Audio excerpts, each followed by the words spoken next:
All right, let's talk about automation. You build these amazing, time-saving, money-saving workflows, and they're humming along perfectly. And then one day, poof, they just break. It's frustrating, right? Well, today, we're going to build your manager's playbook for creating automation you can actually trust. Man, isn't that the absolute truth? 1 minute, everything's golden. Your AI is just crushing it, cycling leads flawlessly. And then the next, some invisible little glitch brings the whole operation to a screeching halt. That one moment, that's all it takes to just tank everyone's confidence and create some major headaches. So how do you get from feeling like automation is a huge risk to knowing it's trustworthy? Well, I'll tell you what it's not. It's not luck. It's not just hoping for the best. The difference is all about intentional design. It's about looking ahead, anticipating failures, and building a system that knows how to handle them gracefully. And that's exactly what we're going to cover today, how you as a manager can guide your team to build automation that just works. Okay, so let's jump right in. Here's our game plan. We'll kick things off with something called the automation paradox. Then, we'll get into the weeds on the most common failure points. From there, we'll talk about building resilient workflows, monitoring for trouble, and creating your go-to debugging playbook. And finally, we'll wrap it all up by talking about what it takes to hit that magic number, 99% reliability. All right, so first up, the automation paradox. It's a funny thing, right? The better your automation gets, the more reliable it is, the less you think about it, and the less prepared you are for that moment it inevitably fails. And trust me, it will fail eventually.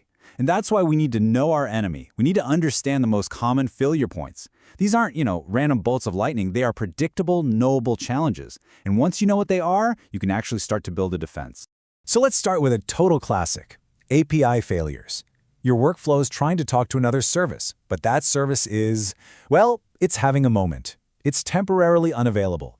The impact on your business? A really promising lead just gets stuck, unclassified, basically sitting in digital limbo. The fix here is usually super simple. You just build in an automatic retry. You tell a system, hey, if you get a busy signal, just hang up, wait a beat, and try again. 99% of the time, that's all you need. Okay, now this one is totally different. An authentication failure, like an expired API key, well, that's like your key to the office suddenly stopped working. You can jiggle the lock all day long, but you're not getting in. Retrying is pointless. Here, the right move is to fail fast. The system needs to stop what it's doing immediately and send up a flare, alert the team, because only a human can fix this one. Oh man, this one is huge, especially with AI. You know the old saying, garbage in, garbage out? Well, this is the automation version. You ask your system for a number between 1 and 10, and the AI gives you back a whole sentence like, this lead looks promising. That bad data can then flow through your entire system, basically poisoning the well and breaking everything downstream. The fix? You gotta have two things. First, data guardrails to check that the data is in the right format. And second, you have to be crystal clear with your AI prompts about exactly what you want. Next up is rate limiting. Honestly, the best way to think about this is like a speed limit on a highway. It's not really an error or a failure, it's just a rule you have to follow. If you try to push 1,000 leads through an API that can only handle 100 per minute, you're going to cause a huge pileup. The solution isn't to floor it, it's to design your workflow to be a good driver and respect the speed limit. And finally, we have timeout errors. This one's really just a patience problem. Imagine your workflow makes a call to another service and is just waiting for a response. But the response never comes. After a set amount of time, say 30 seconds, it just gives up and fails. The fix here is pretty straightforward. Either set a more reasonable timeout, give it a little more time to wait, or build in that same retry logic we talked about before. All right, so we've seen the common culprits, the usual suspects that break our automation. Now for the fun part. Let's build our defense. This section is all about building resilient workflows. This is where we stop just reacting to problems and start proactively building systems that actually expect trouble and know exactly what to do when it shows up. So much of this comes down to one simple strategic decision that you need to understand as a manager. Should the system retry or should it fail fast? It's really that simple. If it's a temporary glitch, a little hiccup that might just fix itself, you want the system to try again automatically. But if it's a permanent problem, something that absolutely needs a person to fix it, you need that system to stop on a dime and yell for help. And this is pretty much what that logic looks like in practice. It's a super simple decision tree you should build into every important workflow.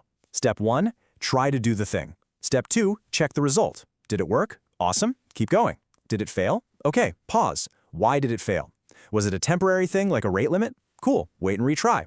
Was it a permanent thing like a bad password? Whoa, stop everything and send an alert. See? It's just simple, logical steps. You know that saying, don't let perfect be the enemy of good? That is exactly what fallback values are all about. Imagine your entire workflow grinds to a halt just because it couldn't look up one little piece of data, like a customer's company size.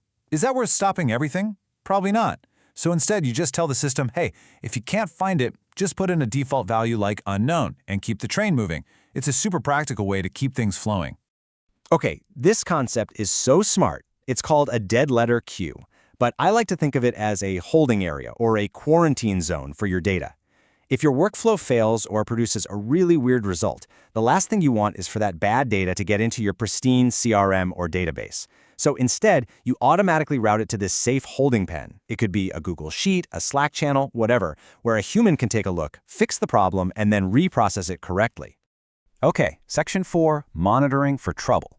Building a tough, resilient system is awesome, but it's really only half the battle. Now you need your mission control dashboard. You need a way to see, at a glance, how everything is performing in real time. Because, let's be honest, you can't fix a problem if you don't even know it's happening. And this is the number. This is the goal, 99%. For any automation that's important, and especially for anything that's customer-facing, this is your target success rate. Think about what that means. For every 100 times it runs, it can only fail once. Now that might sound intimidatingly high, but I promise you, with the strategies we're talking about, it is absolutely achievable. So as a manager, you don't need to be a coder, but you absolutely need to have your eyes on a few key dials on your dashboard. These are the vital signs of your automation's health. First, the execution success rate. Is that number staying high or is it dropping? Second, API response times. Are things starting to get sluggish? Third, data quality. Are the AI outputs still making sense or are they getting weird? And the big one, are any of these failures actually impacting your customers? Now, a really key part of good monitoring is not drowning in notifications. We've all been there. Alert fatigue is real. You don't want a new alert for every tiny little hiccup. The goal is to set up smart alerts that tell you what actually matters. So yeah, tell me immediately if a customer-facing process fails, for sure, or if an authentication key expires. But for a minor transient error, maybe just let me know if it happens, say, 3 times in a row. It's about signal, not noise. All right, Section 5, your debugging playbook. So it's happened. An alert goes off. The red light is flashing. The absolute key here is don't panic. What you need is a playbook, a calm, step-by-step guide that your team can follow to troubleshoot the issue and get to the root cause fast. And this is that playbook. The most important thing to remember is that debugging isn't some kind of dark art or magic. It's just a logical process of elimination. You start at the top. Number 1, just read the error message. You'd be surprised how often the answer is right there. Then you check the logs. Test the failing part by itself. Go check the other services status page. Maybe it's not you, it's them. This turns what could be a frantic panic into a calm, structured investigation.